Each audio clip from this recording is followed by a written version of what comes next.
அங்கே இடி முழங்குதே கருப்பசாமி தங்க கலசம் மின்னுதே. அங்கே இடி முழங்குதே மகாலிங்கம் மாலிய பாற கருப்பசாமி தங்க கலசம். எங்க கருப்பசாமி அவர் எங்க கருப்பசாமி, எங்க கருப்பசாமி அவர் எங்க கருப்பசாமி, எங்க கருப்பசாமி அவர் எங்க கருப்பசாமி, எங்க கருப்பசாமி அவர் எங்க கருப்பசாமி, எங்க கருப்பசாமி அவர் எங்க கருப்பசாமி, எங்க கருப்பசாமி அவர் எங்க கருப்பசாமி.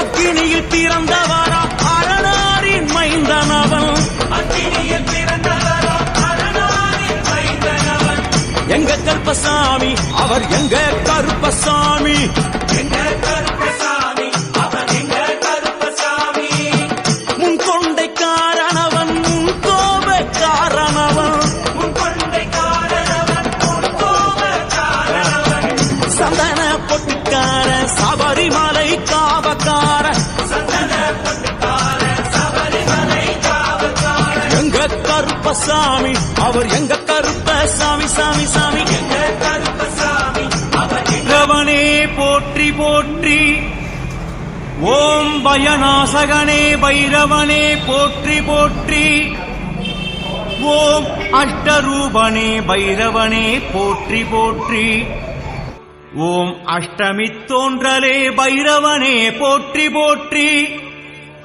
ஓம் அயன் குருவே பைரவனே போற்றி போற்றி, ஓம் அறக்காவலனே பைரவனே போற்றி போற்றி, ஓம் அகந்தை அழிப்பவனே பைரவனே போற்றி போற்றி, ஓம் அடங்காரின் அழிவே பைரவனே. வாராரு வாராரு அழகை வாராரு, சப்பரம் ஏறி வராரு நம்ம சங்கடம் தீர்க்க போறாரு. உலகம் காக்க வாராரு, உயர் கலகம் தீர்க்க போறாரு. வட்டவழி வட்டலிலே சாதி மதுரை 18ஆம் படி கருப்பின் வரலாறு. அந்த 18ஆம் படி கோவில்ல இருக்கிற அந்த 18 படிகளும் படிகள் கிடையாது. மாந்திரிக செய்கிற மந்திரவாதிகளின் ஜீவ சமாதி அது.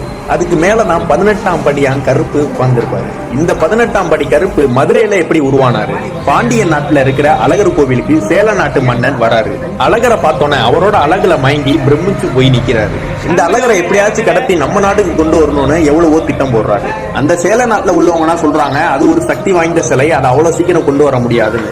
எப்படியாவது அந்த சிலையை எடுத்துட்டு வந்துடணும்னு 18 மந்திரவாதிகளை ஏற்பாடு பண்றாரு சேல நாட்டு அரசர். அந்த மந்திரவாதிகளும் சொல்றாங்க அந்த கடவுள் ரொம்ப சக்தி வாய்ந்தவர், மாந்திரிகம் தாந்திரிகம்னா செஞ்சுதான் அந்த சிலையை கட்டுப்படுத்தி எங்களால கொண்டு வர முடியும்னு சொல்றாங்க.